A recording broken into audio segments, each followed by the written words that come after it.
Let me tell you. Wait. We na sini. We na salo. We na television.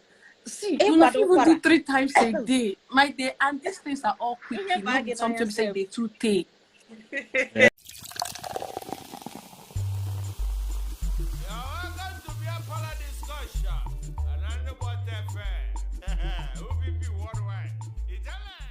Anyway, so I want to ajụjụ ncheju or iwu bụ na mmadụ ga-enwenata partner to be fulfilled no what you tell me like you two equal and this your cafe yari na or that tell you on a test or na one partner ga dey happy no what and like or the possible that mmadụ ga-adị single successful ma want to try any go to chat the better.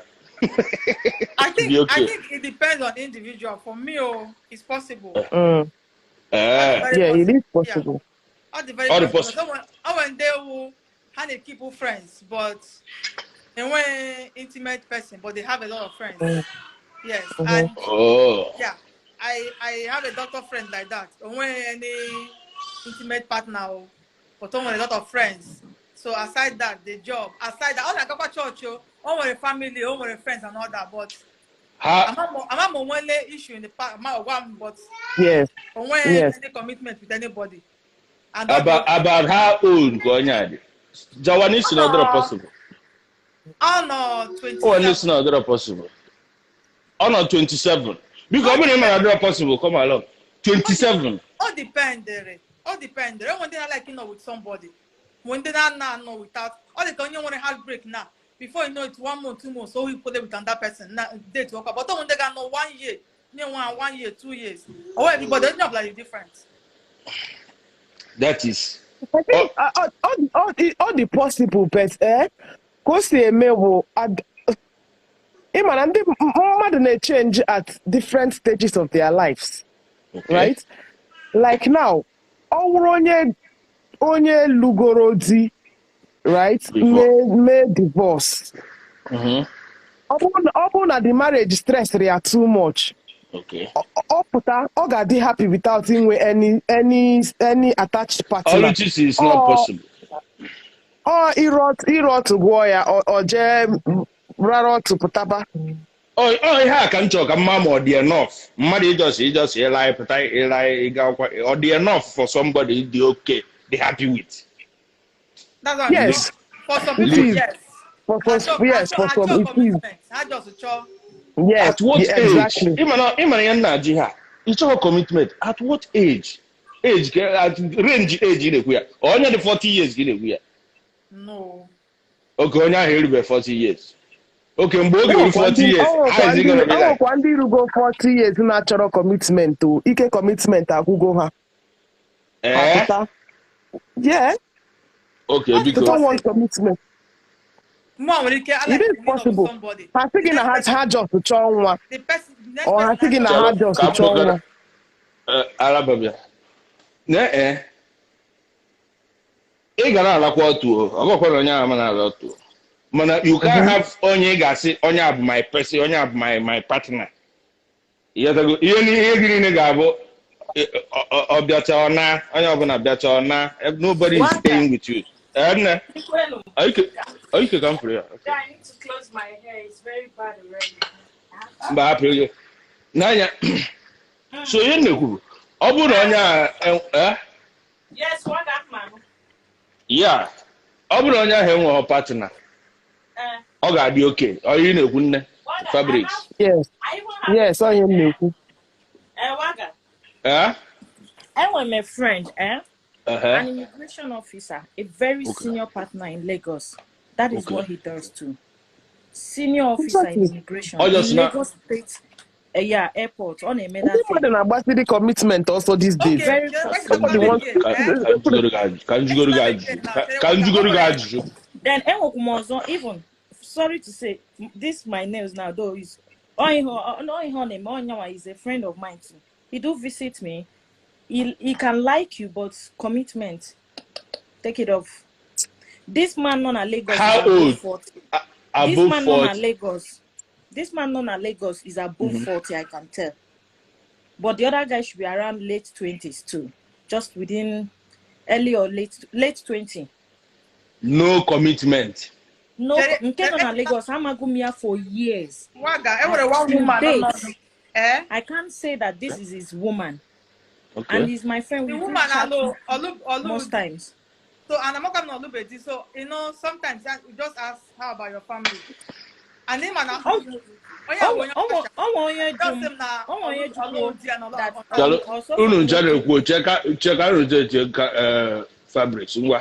I want to know about Banchari and Yahawan. They say now drop possible.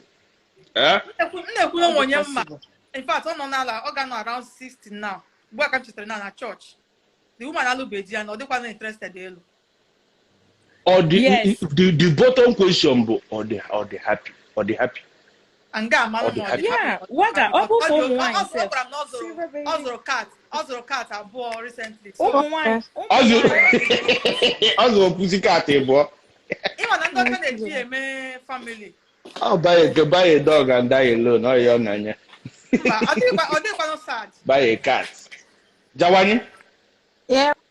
Jawani is in a quarter. Not possible. Eh? No, me other possible. Other possible. Okay. Hi. So, opening what a lifetime partner, you will not be happy. Never. Yeah. When you girl, I'm the chaplain something. Like life will be useless.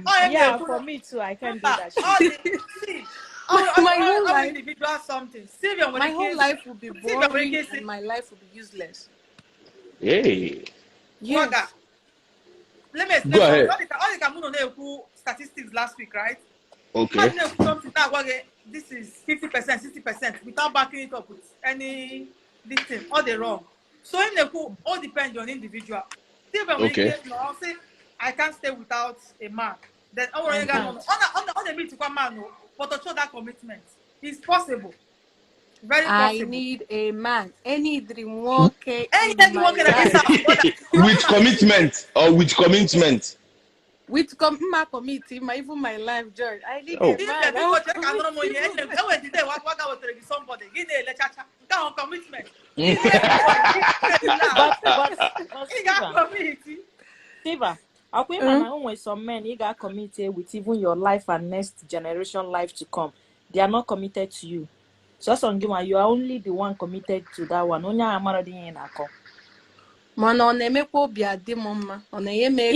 you meet a man like this kind, then what is the essence of committed when Onya had not committed to you? Onya reciprocate. What's the essence?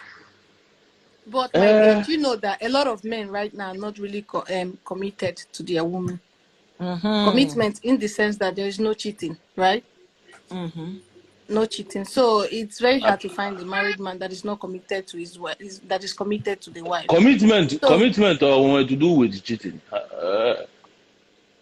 It's a more duties. Okay, well, can happen. Commitment for me is like a man that's not cheating on his wife. So I have a commitment. Is that we have a commitment? Is yoku? But if you're not faithful, you're not committed now. I don't believe only on that. That's not all it takes to be committed. So no, that's what I'm trying to understand. It's not that's all. not I'm just saying it's part of a man. Right? A man, just like they said, that is the most part of it now. A man may not be cheating on you. What if he's masturbating? That is not my business. It's better. For you, is it not the same thing? Which mental picture is he masturbating with? Wait, he can masturbate in my presence. He can masturbate in my presence. I open my disc to make him masturbate. It's not my problem. But cheating outside, going outside, he's not committed. Okay, hold on. I sing cheating on your commitment. Or the same thing. Like, open a mother may cheat on you. Committed. Is that it? No. Cheating is not committed. No. But for me, what I'm saying is, Waga, man not be unfaithful. That person is not committed to that relationship. Yes. So it is not part of commitment. Commitment requires you have to be committed. Like, excuse me, unfaithful. You're saying in what terms? Because relationship is a very wide thing. I want us to understand. Okay, Alaba, let me use myself now. Okay. If I stay like this now, so like I'm getting the sense that my husband is cheating. He's not committed to our marriage. Okay. See, being faithful, like I think is for me personally is part of it. And so many others. To be committed to something, your husband can be committed to you and still cheat on you. So for me, it's commitment for me. That's they committed to something now. I have to put in the effort. I have to put in I have to be faithful to that. I have to be effort. Right. I thought commitment is effort, not cheating. I pay but I don't know. I'm maybe got you. What back on the 7th law?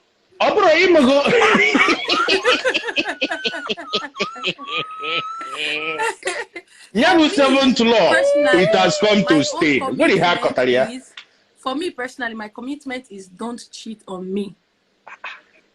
Don't cheat on me. No cheat, because I go they give you back to back. So why you go cheat on me? And I will let you live your life. Go out when you want to. So why I'm gonna give you back to back. You know you can't fulfill this promise. You know you cannot. Yes, you cannot fulfill this promise now. Why? This back to back. You cannot. Yeah. Why? In a full moon cycle, can you?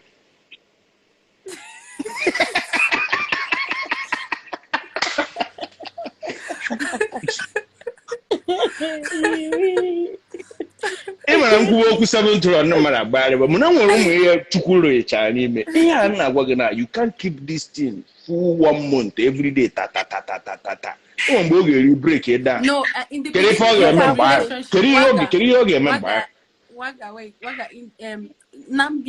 relationship you can be doing every day. A new relationship every day, unless the time that every day got pussy is when the relationship is a tobacco, you know, like for 1 month, 2 months, people are getting to know each other every day. Especially you can't go live with the guy that new time where we not just the sometimes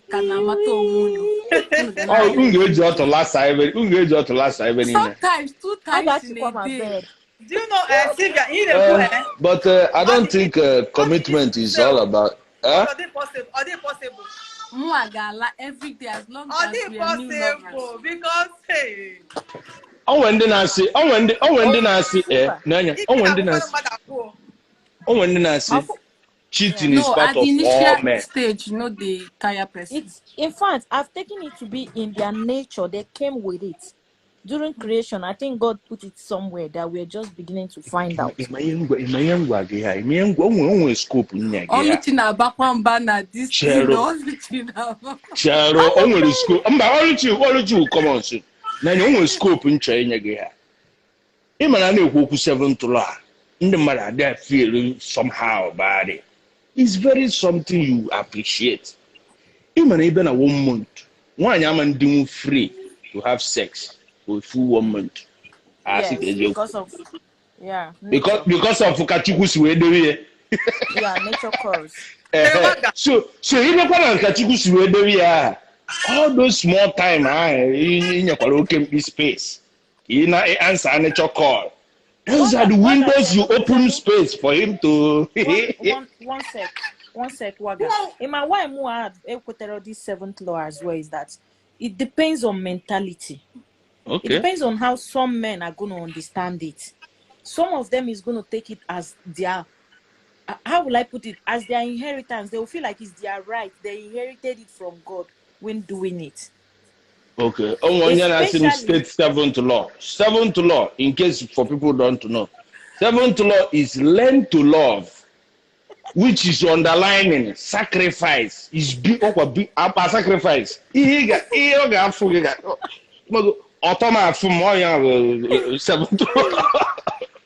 know, so a full mixture of sweet and sour. That is 7th law. Okay. So one day, 2 days, 3 days, 1 week, 2 weeks, 3 weeks, 1 month. You'll be tired. Baby, wait. Haven't you been in a fresh relationship? Like fresh relationship before marriage, is sweet. Before marriage. Not even before marriage. Before you dating. I concur with Sylvia. It is sweet. Every day when you dey cook, like Chelo, come call you ask me a question. Wait, let me tell you. Wait, we na sini, we na salo, we na television. See, you not even do 3 times a day. My day, and these things are all quick.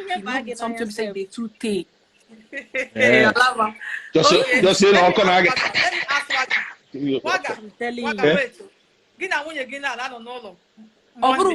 I'm not talking about women. She said fresh relationship. I'm coming. Yes, fresh marriage. Fresh one. I don't know about all that. So I like to be alone sometimes, like so someone. Oh, you know, can I make 1, 2, 3 times in a day, 4 times in a day. Here, on a week, no. Emma, it depends on the individual.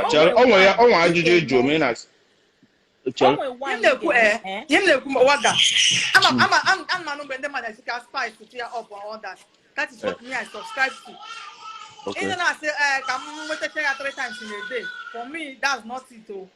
It must be 3 times. It mustn't be 3 times. Wait. Also far on Alaro. Okay, man. In a job, okay. How many times is it okay in a day or in a week? See, before children, all depends with vein and organamo. Before umaka dina wine and no umaka abataba na the relationship. Yeah. Okay, from that. Going back to sorry, Silver soon, Marco. So that time uno just so matter. On a shack go and a shack the guy. Una nube, uno kana yoyi. And especially one na elabe before marriage. Then una make her wedding. My dear, you gonna mana toilet, especially oburu the man or the woman is addicted to sex. If one of the couples now is now a sex freak.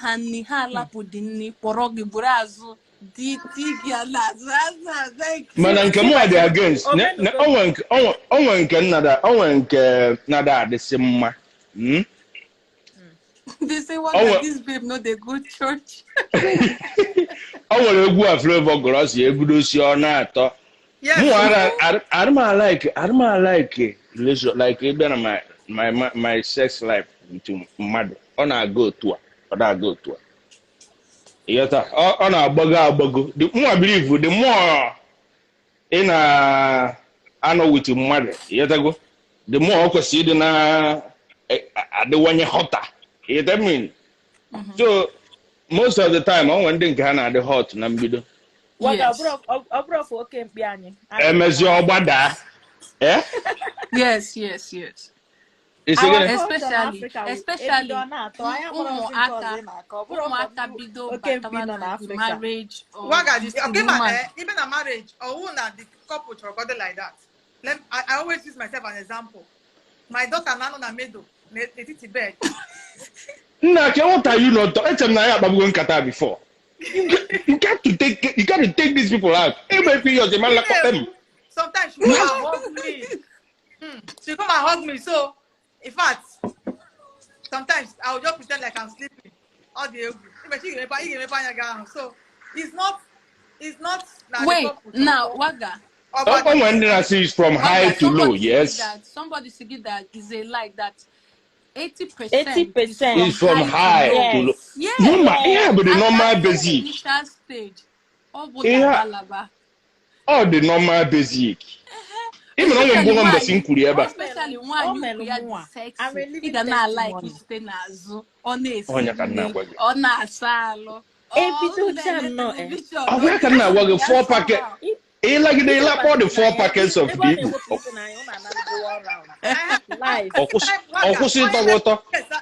now I made those guys which now about Land. What do you the packets? On another one, Yana 4 packets. You see the problem? All are the 4 packets of people. Or what I'm an aton is there on. You see that problem?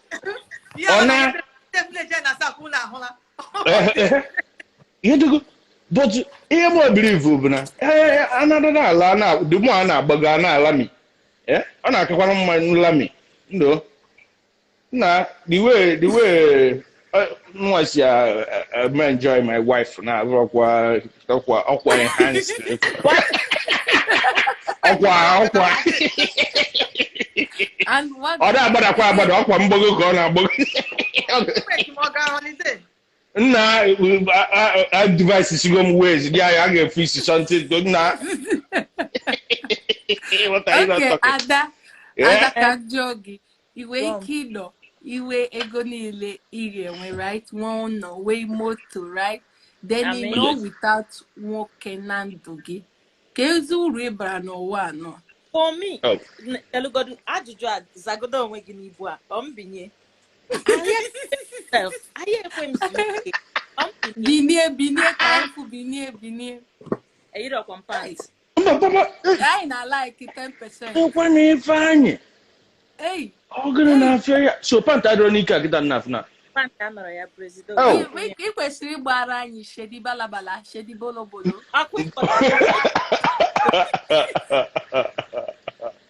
Even if Unkwete African Boys Association will not approve it.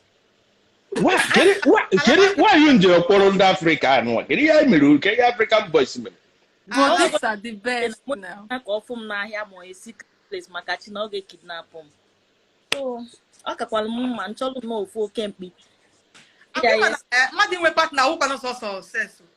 Yes, now. Communication, someone to talk to, someone to hold. If outside and things are not go well, you just you need somebody you got. Sometimes it can be a vent and no come now. Silver get up and let's see you too. If I stand up, also get move well. If I stand up. Okay. I believe the boy again because I let it 10%. If me I stand up, also yeah move well.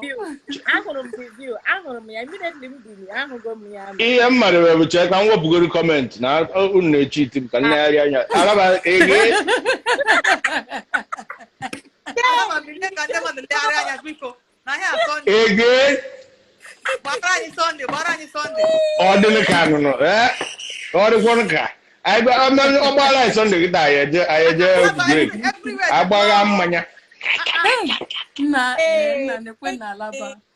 alaba if we no be able to. Yeah, I get and I see I'm feeding a worker there benata. Alaba one you be oma. Can you come in on a worker get benete? Can you go see Bennett? What can I go see Bennett? Alaba you got it to my people land small. Also like that's gonna let Lekwe waga you lost waga fukwala waga. Yeah, I have to know can na onwere ihe obu. Onwere kan na no di anyị. Eh? Spapping. Nne kusie ya na obu so gi we na ala iwe at least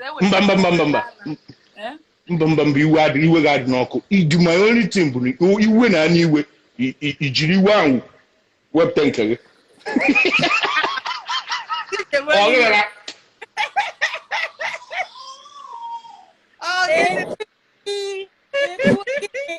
Let's go.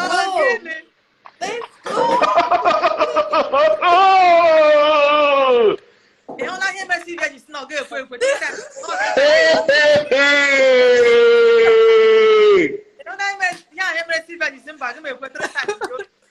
Oh yeah. We're seeing Okengo now. Oh yeah, man. Hey. And I watch.